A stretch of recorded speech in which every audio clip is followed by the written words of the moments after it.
Se você caiu nesse vídeo aqui de paraquedas, eu fiz um vídeo meio que fazendo um Steam Deck caseiro, bem entre aspas, que não tem nada de caseiro nesse Steam Deck. Não é nem um Steam Deck, não é nada disso, mas é tipo stream local de jogos. E se você quiser entender melhor, assiste meu outro vídeo lá no meu outro canal, que vocês vão entender maneiro. Essa daqui é a minha tentativa de iluminar bem o vídeo que vocês vão assistir. Vocês estão vendo aqui, ó, o cheiro de queimado, de curto-circuito, de cabo pegando fogo. Essa daqui é uma caixa de madeira, tá vendo? Com uns cabos aqui, ó, com umas fitas, uns panos.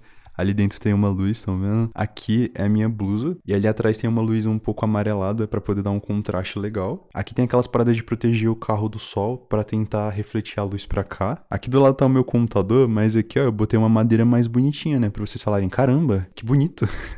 Né? Eu quero que vocês tenham essa reação quando vocês estiverem assistindo o vídeo. E assim, brincadeiras à parte, esse vídeo ele vai estar separado em 3 partes, que vai ser dicas, problemas que eu tive nesse um mês de testes, e por último, as configurações que eu uso no Artemis, que talvez alguém tenha interesse em saber quais são. Eu vou fazer naquele formato meio vlog da mãozinha, sabe? Tipo, ficar balançando assim a mão, igual o Jake Pudd em 2018. Mas já respondendo algumas perguntas que pode ser que alguém tenha. Primeiro de tudo, dá pra jogar longe de casa? Olha, se vocês tiverem interesse, eu posso estar fazendo um vídeo testando isso. Só que, cara, nunca foi meu interesse levar esse trambolho aqui, ó, pra fora de casa, levar pra algum canto, tá ligado? Sem contar que os testes que eu fiz no computador dos meus amigos via Parsec não deu muito certo. Pô, eu odiava fim de semana quando eu morava em Samobé, que tinha um vizinho que todo... Dá o cheiro do fim de semana ali e começava a bater tambor lá com os caras do lado da minha casa. Deixava ninguém dormir, mano. Mas quando você falou, começava a bater, eu já fiquei assustado. Homem é uma coisa muito legal, né? O cara batia tambor, mano. Ser humano é um bicho que é simples, né? Bate tambor, bate tambor. Batendo tambor. Era tambor de pagode, viado. Não era só bater sozinho, não. É isso aí pra mim, mano. Fica batendo tambor o dia todo. Não tem luz elétrica, não tem Coca-Cola, não tem nada. Vou pular, ó. Era pra você tá andando tão devagar. Acho que é porque ele tá com sobrepeso, né? Não sei. Gente, só pra vocês terem noção, o Emanuel mora a 2.300 km da minha casa, não é? É por aí. Aprende no cola, olha só. Como assim aprende numa cola? Aprende. Nossa, que experiência boa. Deixa eu ver, por favor. Que experiência boa. Eu acho que você devia ficar jogando esse jogo por umas 13 horas seguidas pra testar. Ah, não. Ó, a gente tem aqui 77 de MS. E dá pra jogar tranquilamente. Não dá, tá bem ruim. De onde você tirou que dá pra jogar tranquilamente? Isso daí foi no computador do meu amigo que fica em Sergipe, a mais de 1.000 km da minha casa. E lá na casa do meu amigo que mora no Rio de Janeiro ficou pior ainda. Esse daqui é a minha experiência jogando no Rio de Janeiro, tá vendo? 40 de MS. Tá melhor do que do Tô com Fuse, não? 214 de MS de encode. Porque que eu acho que o problema não é mais a internet, é o host. Tá? Doideira. Sente que tá ruim de jogar? Você sente que tem um problema? Ah, eu acho que dá pra fazer história ainda, não dá? Eu acho que dá pra jogar. Será que meu roteador é uma bosta?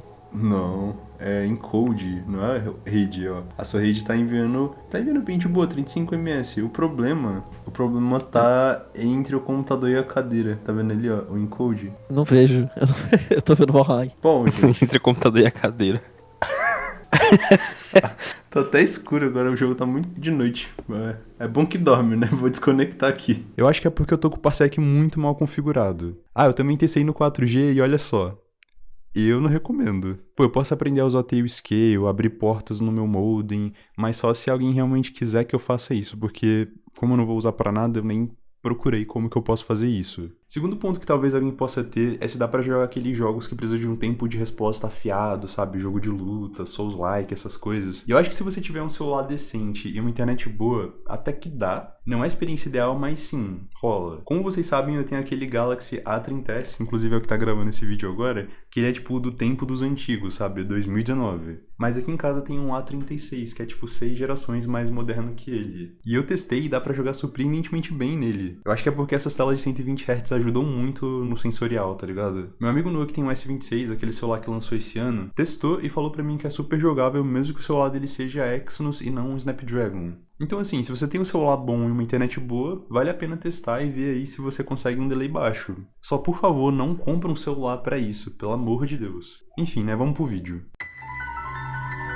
Eu vou deixar isso aqui como uma dica, mas é também uma explicação do porquê que eu tô usando 1280p no mundo onde já existe 4K, sabe? Eu tô usando agora 1920 por 1080p, dá pra ver ali em cima, e o ms de decodificação, ele tá oscilando entre 8 e 9 de ms o tempo inteiro, tá ligado? Já que em 1280 por 720p, o ms oscila entre 5 e 6, tá ligado? Aí se você está se perguntando se vale a pena sacrificar 2, 3 de ms para ter 1080p, eu falo para você que na verdade nem faz muito sentido esse sacrifício e por que que eu tô usando 720p. Muita gente pensa que resolução alta é o único fator de qualidade em streaming, só que nem sempre é assim, porque em muitos casos a resolução ideal para você transmitir é uma resolução próxima do aparelho que vai receber essa imagem, no caso o teu celular, sabe? Então se o seu celular tem uma tela de 1280 por 720, enviar uma imagem em 4K para isso daqui não faz o menor sentido. Você vai estar gastando mais bitrate, mais processamento, mais banda para uma tela que não consegue mostrar aquela quantidade de pixel. Inclusive, parte da melhoria que as pessoas percebem quando estão assistindo um vídeo em 4K, numa tela que nem é em 4K, acontece por conta da compressão. Eu vou tentar explicar, só que eu não sei se vai ficar muito claro. Tipo, sabe quando você está vendo um vídeo no YouTube e tem aquelas muitas resoluções diferentes? Então, essas resoluções mais altas, elas têm mais bitrate porque elas têm uma compressão menor. E bitrate é muito importante, não é só a quantidade de pixel que importa nesse caso. Por isso que ao invés de você transmitir em 4K, você pode transmitir numa resolução mais próxima da nativa do seu aparelho. Olha só, a resolução nativa do meu tablet está ali embaixo, 1340 por 800. O ideal seria que meu PC enviasse a tela nessa mesma resolução aqui. Para isso, eu posso ou criar uma resolução personalizada no meu computador, ou vir aqui no Sunshine e utilizar essa opção bem aqui, ó, de utilizar a resolução fornecida pelo cliente. Se o cliente é meu tablet, qualquer resolução que eu escolher aqui, o meu computador vai usar também. Ah, e claro, para garantir uma melhor qualidade, você vem aqui ó, na taxa de bits e aumenta esse valor lá para 50, 60, que já é o suficiente, sabe? A imagem vai ficar bem nítida, com pouco artefato, pouca compressão e gastando menos recursos que você estaria gastando se estivesse transmitindo em 4K. Pessoal, aqui no modo Big Picture da Steam tem essa aba só para jogos compatíveis com controle, mas se vocês virem aqui em todos os jogos, onde tem jogos que não tem compatibilidade com o controle, tipo o Bep Bep, aqui ó, tá vendo que ele tem um símbolozinho de teclado e mouse? Você pode abrir ele, vir aqui nesse símbolozinho de controle aqui do lado, e ali em cima, tá vendo que tem escrito ativar a entrada Steam? Ativei. E essa função serve basicamente para pegar os inputs do seu controle e transformá-las em input do teclado ou do mouse. E aí você pode jogar qualquer jogo que não tem suporte com controle no controle. Para configurar, é só vir aqui em editar a disposição e escolher o que cada botão faz. Só que como eu sei que nem todo mundo tem paciência para configurar todo o controle de um jogo do zero, o que dá para fazer é vir aqui, ó, nessa área, clicar nela, e aqui em cima, não sei se vocês estão vendo, tem escrito disposições da comunidade, ó. Que no caso desse jogo, por ele ser meio fodido e desconhecido, não tem nenhuma função feita pela comunidade. Pô, pessoal, tava procurando aqui direito, na verdade o BepBep tem sim, olha só, se você vir aqui em buscar, tem um monte de controle, se liga. Tem um bocado aqui, mano. Ah, Andy, mas eu quero jogar um jogo pirata que nem tá na Steam, como que eu faço isso? Você vem aqui, ó, adicionar jogo, adicionar um jogo no Steam, e aí você pode escolher o executável do teu computador, tá ligado? Que é o teu jogo, basicamente. E aqui no Steam Big Picture, se vocês virem aqui em jogos no Steam, ó, nessa coleção, mostra o executável do seu jogo que não é... Enfim, vocês sabem. Aí se vocês clicarem nele e virem aqui também em controle, ó, aí vocês podem vir aqui, controle padrão, igual no BepBep, no buscar, se liga, tem um monte de perfil aqui, ó, pro launcher específico do The Sims de outras fontes, né? De outros lugares aí da internet. Então até nisso a Steam acertou muito. Parabéns, Steam. Vocês estão de parabéns. O próximo tópico que eu queria mostrar pra vocês é que existe uma redenção pro Parsec que eu só não sabia mesmo que eu fui burro, né? Aqui se vocês virem em Network, vocês virem aqui em Network, vocês podem vir aqui, ó, nessa opção de UPnP e deixar ela ativa. E o que acontece? Essa função aqui, ela serve pra fazer exatamente o que tá falando aqui, ó. Ela aumenta a chance de sucesso numa conexão P2P. O que seria uma conexão P2P? Seria uma conexão direta sem depender de servidores do Parsec. Então, se você deixar isso aqui ativo, melhora bastante o seu MS. Eu vou mostrar um exemplo para vocês. Calma aí. Eu tô aqui no tablet, tá desfocado porque eu tenho que dar zoom, olha só. Network tá dando 8, 7 de MS, idêntico ao que eu consigo lá no Moonlight, tá ligado? Tá tipo a mesma coisa, só que tem uma vantagem bizarra, porque olha como que tá o meu decode, mano. O decode está bem baixinho comparado ao que eu consigo, por exemplo, no Moonlight. Vocês viram, né, agora há pouco. Só que olha o problema aqui do lado, gente. O meu encode tá muito alto, cara. O decode tá baixo e o encode tá alto pra caramba. Com isso, eu só quero falar pra você testar também, porque vai que o Parsec fica melhor pra você do que o Artemis e o Moonlight, sabe? Testa aí, faz o teste. Pessoal, uma coisa que pode ajudar no seu MS, na sua conexão, é você ir nas configurações do seu Wi-Fi e vir aqui, ó, em tipo de endereço MAC, ao invés de deixar o MAC aleatório, vocês deixam o MAC do tablet ou do celular de vocês, tá ligado? E aí, pra que isso serve? Não faço ideia, mas eu vi alguém falando que ajuda, então fica aí a dica. Coisa que não é tanto nenhuma dica nem nada, mas é uma opção que eu sei que algumas pessoas sabem que existem, mas outras não, e vai que isso aqui você queira usar. Que basicamente, se você deixar o seu tablet ou seu celular conectado no seu computador direto por um cabo, você pode vir aqui e ativar ancoragem via USB. E o que isso faz? Isso que a galera usa para poder transmitir a internet do celular para o computador. E ele cria meio que uma rede entre o celular e o computador. E aí, se eu vim aqui no Artemis, eu consigo conectar no meu computador. Eu vou dar um zoom aqui para vocês verem. Calma aí. Aí o que acontece? Você tá vendo ali a latência média de rede que tá 1 ms? Então, é isso. Basicamente, não tem mais latência de rede, sabe? Eu não sei se alguém acha isso útil, pode ser que seja pra você. Como a minha ideia era meio que jogar na cama sem cabo nem nada, isso aqui não é tão útil, sabe? Ficar conectado num cabo preso no computador. Mas se você quiser, por algum motivo que seja usar isso, essa função existe. Se na hora de baixar o Artemis você ficou meio confuso de qual versão você deveria escolher aqui para baixar, provavelmente é um desses dois que você precisa. O V8 é para celulares de arquitetura mais modernas e o V7 é para celulares de arquitetura mais antiga. Aí eu recomendo você baixar o V8 primeiro e testar, se não for, você baixa o V7, tá ligado? Foi o que aconteceu comigo, esse celular aqui, ele funciona na arquitetura V8, tava funcionando de boa, só que aí quando eu tentei instalar o mesmo APK aqui, tava dando erro. Aí eu descobri que o V7 funcionava nele porque ele é um celular, tipo, muito antigo, muito mesmo. Se você usa o celular da Apple, pelo que eu sei, não tem Artemis para iOS. Mas eu acredito que o Moonlight já funcione muito bem, porque os chips da Apple são bem bonzinhos, né? Pelo menos falam que é muito bom, então acho que você não vai ter problema em usar o Moonlight não, tá ligado? Pessoal, o primeiro tópico, e que eu também acho, tipo assim, de extrema importância, é que isso daqui é muito chato de configurar. Sério, olha só, tem muita configuração. Eu não tô nem zoando, tem, tipo assim, muita configuração mesmo que você pode passar um tempão procurando o que cada uma faz e para que cada uma serve. E o pior de tudo é que às vezes você ativa uma opção que supostamente ajudaria no seu MS e piora. Então é muito chato ficar configurando essas coisas, não tem uma configuração padrão que funciona para todo mundo, porque cada chipset é diferente, cada aparelho funciona de maneira diferente, então não sei. Se você não gosta de configuração, isso daqui vai ser muito chato para você. Tô te avisando. Pessoal, o próximo ponto que eu queria falar para vocês é mais um adendo para reforçar a ideia de vocês não comprarem esse tablet que eu comprei, e eu vou explicar para vocês os problemas que eu tive com ele durante esses 30 dias, né, tipo, que eu tentei jogar nisso daqui. O primeiro ponto é que ele tem muito stuttering. Eu não sei se eu vou conseguir mostrar, tipo, só jogando aqui, tá ligado? Não sei se vai aparecer algum stuttering. E não é tipo o jogo tá travando, não, é tipo o tablet trava. Eu não sei explicar,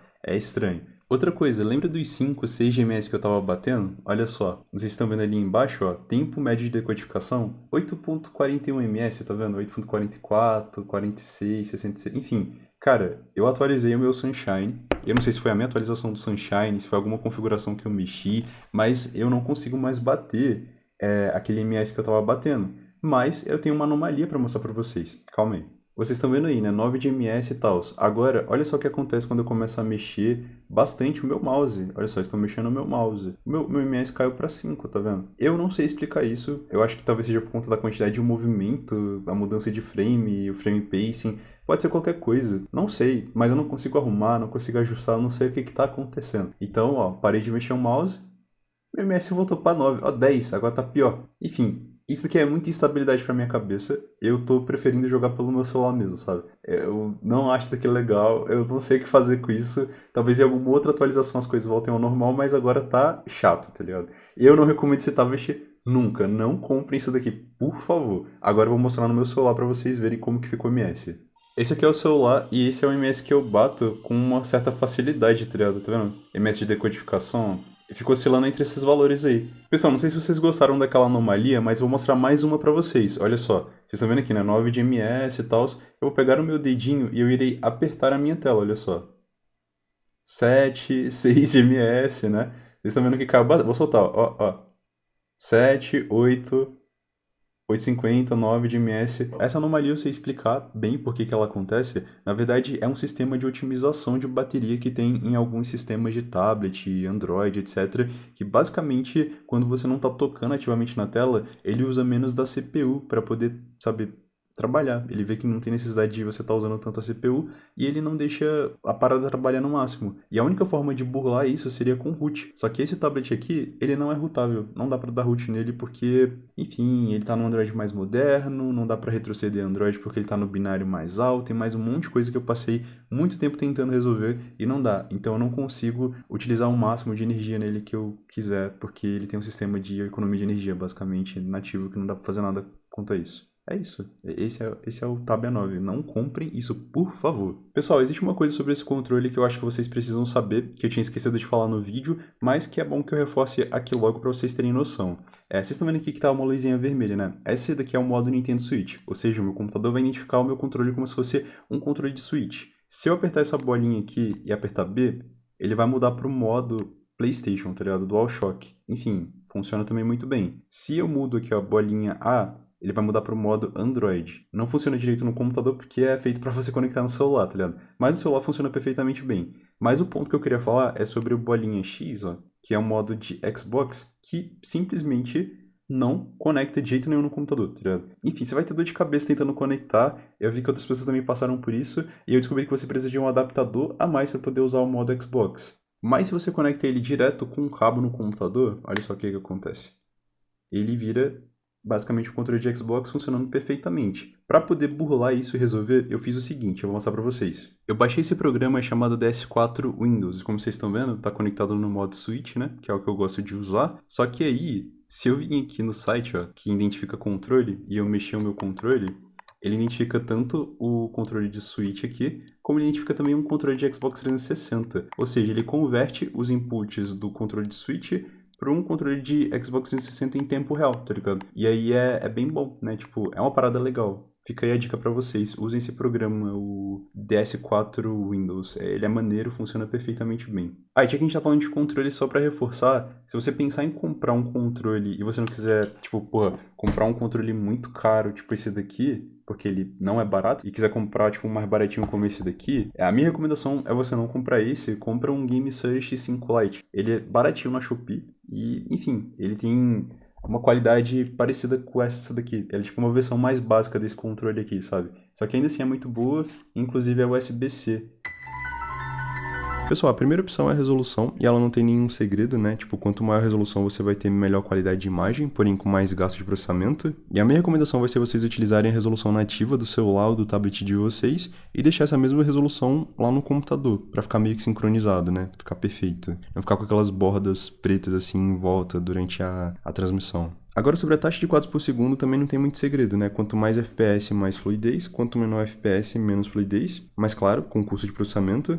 Eu uso 60 porque a tela do meu tablet tem 60 Hz. Só que eu quero voltar nessa opção aqui no futuro, que eu queria dar uma dica pra vocês testarem, e parece que funcionou legal pra mim, tá ligado? Mas vamos lá, a próxima opção é a taxa de bits. Mais bitrate igual a melhor qualidade de imagem, e menos bitrate vocês vão ficar com uma qualidade não muito boa. Por exemplo, se vocês forem numa área que é muito folheada num jogo, que tem muita floresta, e o bitrate estiver baixo, vocês vão notar que vai ficar tudo meio pixelado, meio quadriculado. Então eu recomendo utilizar entre 40, 50 de bitrate, que vocês já não vão ter esse problema com a imagem estourando, sabe? Enfim, de 30 a 50 tá ótimo. E o vídeo bitrate internet limitada meio que já fala tudo. É o quanto de bitrate você vai utilizar em uma rede tipo 4G. E eu não sei se alguém vai utilizar 4G pra isso, mas fica aí, né? Vocês ajustam por aqui. E aqui vem uma opção que é realmente útil e que tem alguma coisa pra explicar, que é o ritmo de quadros. Eu vou explicar primeiro esses três últimos, que são os básicos, e depois a gente volta nesses três primeiros aqui que são realmente relevantes.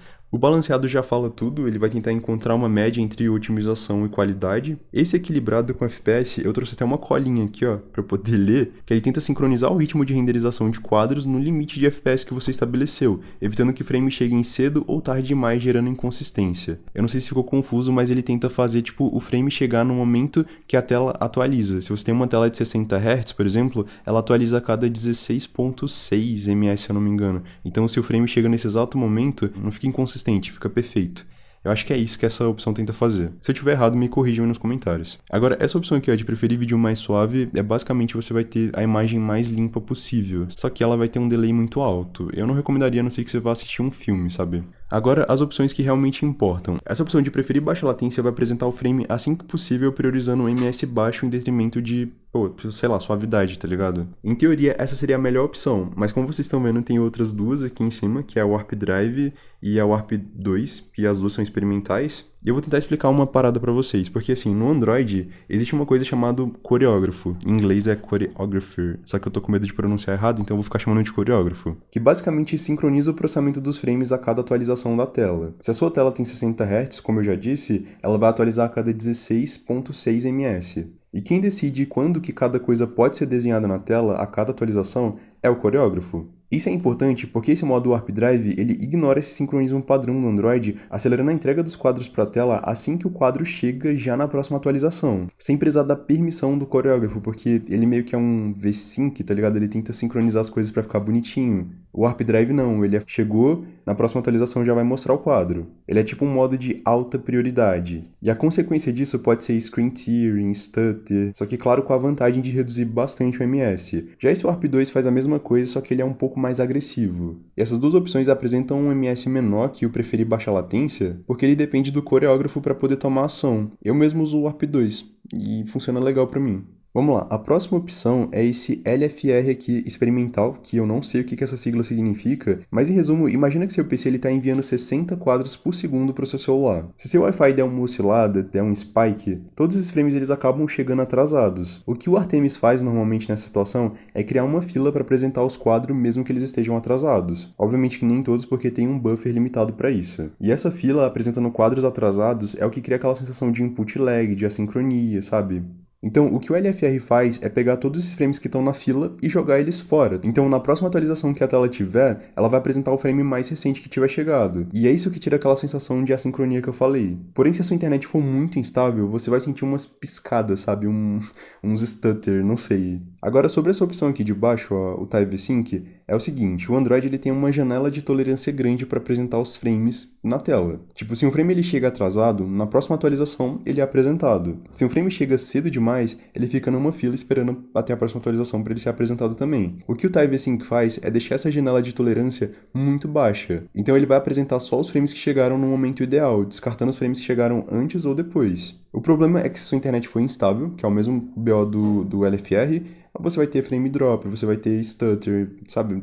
Vai ser uma experiência talvez desagradável, mas vale a pena testar. Eu acho que vale a pena testar tanto o LFR quanto o Type V-Sync. Agora, essa opção aqui de latência ultra baixa surgiu porque o pessoal percebeu que chips antigos como o Snapdragon 865, que é bem famoso aí na comunidade de Android, ele conseguia ter um ms de decodificação muito mais baixo que chips modernos, tipo Snapdragon 8 geração 2 pra cima, sabe? Isso acontece porque esses chips modernos atrasam a entrega de frames decodificados por conta do gerenciamento de energia. Então, essa opção aqui de latência ultra baixa, ela força o chip a operar num modo de alta performance, ignorando essas travas de economia de energia. E como está escrito aqui embaixo, ela só é efetiva para Snapdragon 8 geração 2 para cima. E também, estranhamente, tem escrito aqui, ó, MTK Devices, que são dispositivos MediaTek. E aí, a otimização que ele faz para dispositivos MediaTek, eu não sei explicar, mas funciona. Eu juro para vocês, no meu funcionou pelo menos. Se você não tem esses chips modernos ou MediaTek, não vale a pena ativar, mas testa aí, né? Vai que tem alguma otimização para o seu chip. Agora, a próxima opção é essa Use Virtual Display. Só que essa opção aqui ela não funciona com Sunshine, que é o que eu uso. Ela funciona com o fork do Sunshine, que é o Apollo. E o que essa função faz é basicamente criar um monitor virtual que vai ter a mesma resolução, a mesma taxa de atualização que o seu tablet, que o seu celular. Quando você sincroniza a resolução do computador com a do celular ou a do tablet, aquelas bordinhas pretas que ficam embaixo ou em cima, elas desaparecem. E eu só não uso o Apollo porque eu tô com preguiça de aprender um fork diferente, sabe? Configurar tudo, mas eu vou testar, porque a forma com que eu faço, eu mostrei nas dicas, né, não é a mais eficiente do mundo. Isso que parece que eu só ativo um botão e já funciona perfeitamente. Depois eu vou testar. Agora, essa opção aqui, cadê? Deixa eu ver se eu acho. Essa opção aqui, ó, de Enforced Display Mode também é interessante, porque em alguns sistemas, tipo o ColorOS e outros que eu não sei o que eles são, esses sistemas não deixam todos os aplicativos terem acesso aos hertz, às taxas de atualização mais altas. E o que essa opção faz é meio que dizer pro sistema operacional que esse aplicativo, ele tem sabe, ele pode tudo, ele pode ter essas taxas de atualização. Então você ativa isso aqui e ele permite, mas ele fala que para não ativar no Chromecast 4K, porque você vai acabar tendo uns bugs, então não ativa. Eu duvido que alguém tá assistindo isso aqui e tem Chromecast. Eu duvido. Agora, essa opção aqui, cadê? De otimizar a configuração de jogo. Aqui, ó, otimizar a configuração de jogo. O que ele faz? Ele permite que o GeForce Experience modifique meio que, sabe, as configurações direto dentro do jogo para ficar compatível com as configurações do seu aparelho. Se o meu tablet ele tem essa resolução merda aqui, ó, 1340 por 800, o meu jogo vai ficar com essa resolução também. E aí é legal para dar um match, né, entre o tablet e a tela. Só que como vocês devem saber, o GeForce Experience não existe mais, então ele usa a parada lá mais recente da NVIDIA. Eu não sei explicar o que é, então às vezes buga, não funciona muito bem. Mas como eu já mostrei pra vocês, eu nem uso por conta disso, né? Se você deixar ativada aquela opção de Use Resolution Provided by the Client, a resolução que você estiver usando no seu celular ou no seu tablet vai ser usada no seu PC também, como eu expliquei naquela parte de dicas. Então é legal deixar essa opção ativa se você quiser que a resolução fique sincronizada e essa opção esteja ativa no seu Sunshine. A penúltima coisa que eu quero falar com vocês é essa opção aqui, ó, de mudar configurações do Havik.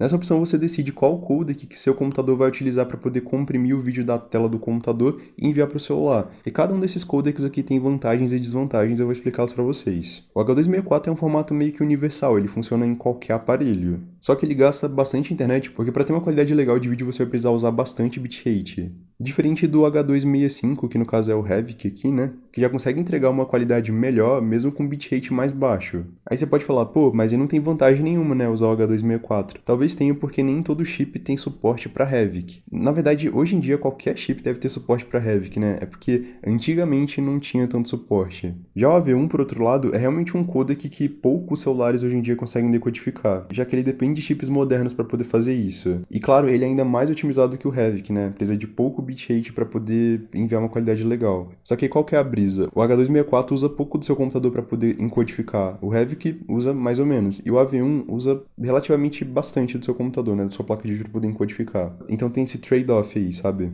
E a última coisa que eu queria falar, pode ser um pouco de loucura, mas faz sentido, que é você liberar todas as taxas de quadro possível. Essa opção permite que você consiga utilizar um FPS acima do limite que a sua tela aceita. Tipo, se ela for como a minha, que é 60 Hz, o limite que ela vai mostrar vai ser 60 FPS. Só que com essa opção ativa, eu posso escolher lá em cima, ó, em taxa de quadro, eu posso vir aqui e colocar 120 FPS. Eu sei que pode não fazer muito sentido pra você, mas existe uma parada que vale a pena você testar. Porque 120 FPS em uma tela de 60 Hz pode acabar reduzindo o input lag. Porque o seu PC vai estar mandando um quadro novo a cada 8.3 ms. Então quando o celular for atualizar a tela no próximo ciclo de 16.6 ms, que é o ciclo dele de 60 Hz, o frame disponível para ser mostrado tem no máximo 8.3 ms de idade, ao invés de 16.6, que seria caso você mandasse 60 FPS. Só que claro, para fazer isso funcionar você tem que deixar o LFR ativo, já que ele elimina aquela fila de frames antigos, como eu já expliquei. O impacto positivo é que você pode sentir que o input lag reduziu, mas o impacto negativo é que seu PC vai estar encodando o dobro de frames. Então se é uma troca válida, depende se a sua placa de vídeo aguenta ou não isso. E acho que nesse caso vale a pena deixar o Type Sync desativado, porque já que ele aperta a janela de tolerância, qualquer variação que antes seria absolvida, agora vai ser completamente eliminada, causando ainda mais stutter.